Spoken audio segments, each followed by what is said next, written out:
Firman Tuhan berkata dalam Markus 15 ayat 29 sampai 31.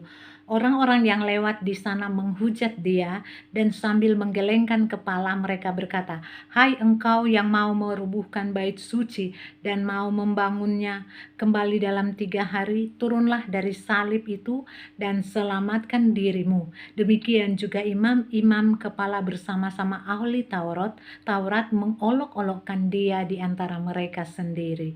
Dan mereka berkata, orang lain ia selamatkan tetapi dirinya sendiri tidak dapat diselamatkan. Saudaraku, firman Tuhan mengatakan bahwa para imam dan para ahli Taurat dan semua yang orang lewat menghujat Yesus. Mereka berusaha untuk membunuh Yesus dan berusaha untuk menghilangkan pengaruh Yesus terhadap bangsa Israel. Tetapi saudara, pada akhirnya mereka gagal karena Yesus bangkit pada hari yang ketiga.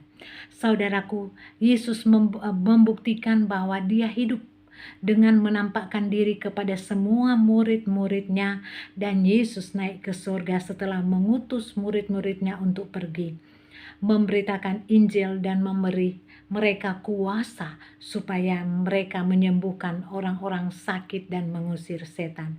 Saudaraku, seperti Yesus, demikian juga saudara dan saya sebagai orang yang percaya dan sebagai murid Kristus, kita harus menyadari dan mengerti kebenaran itu, bahwa kekristenan kita bukan berakhir pada penderitaan dan salib. Tetapi di firman Tuhan dikatakan bahwa kekristenan kita berakhir pada kebangkitan, kemenangan, dan hidup dalam kuasa kebangkitan. Oleh sebab itu saudaraku, sebab di dalam Kristus sudah menjadi manusia, kita sudah menjadi kerajaan Allah yang sudah diberi kuasa dan otoritas. Untuk di situ dikatakan di dalam Markus 16 ayat 15 berkata bahwa kita diberi otoritas untuk pergi memberitakan Injil.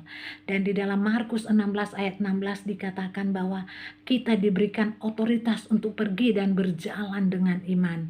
Dalam Markus 16 ayat 17 dikatakan bahwa kita diberi otoritas untuk pergi dan mengusir setan-setan. Dan Markus 16 ayat 18 dikatakan bahwa kita diberi otoritas pergi untuk menyembuhkan orang sakit. Dan Markus 16 ayat 19 sampai 20 dikatakan bahwa kita diberi otoritas pergi dan melakukan mujizat yang kreatif. Jadi oleh karena itu saudaraku, melalui firman kita pada saat ini kita harus bersyukur kita karena kasih Tuhan, karena kita adalah manusia kerajaan Allah yang sudah diberikan kuasa kepada kita melalui Roh Kudus yang ada pada kita untuk kita pergi memberitakan Injil, untuk kita kerajaan Allah kepada orang-orang yang belum mengenal akan firman Tuhan di berbagai banyak pelosok, di berbagai banyak tempat. Masih ada orang-orang yang belum mengenal firman Tuhan. Oleh sebab itu dalam firman hari ini kita sudah baca dan di situ dikatakan kita sudah diberikan otoritas untuk memberitakan firman untuk memberitakan Injil kerajaan Allah. Kita percaya saudaraku bahwa tanda-tanda ini menyertai kita sebagai anak-anak Tuhan, sebagai anak-anak kerajaan Allah untuk pergi dan diutus. Karena kita mempunyai otoritas, kuasa Allah menyertai kita, Roh Kudus yang ada pada kita akan membantu kita untuk memberitakan Injil.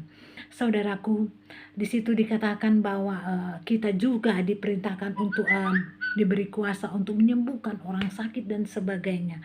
Karena itu perintah-perintah Yesus. Oleh sebab itu firman Tuhan dalam hari ini mengingatkan kita bahwa kita harus pergi menginjil. Jangan takut saudaraku, karena firman di sini dikatakan bahwa kuasa Roh Kudus yang ada pada kita yang akan membantu kita untuk menceritakan kebenaran kepada orang-orang yang belum mengenalkan firman.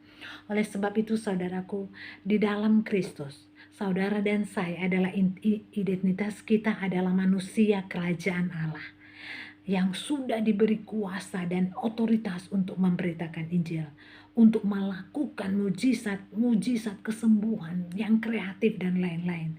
Mulai saat ini saudaraku, setelah kita membaca firman Tuhan, mari kita sama-sama beritakan Injil.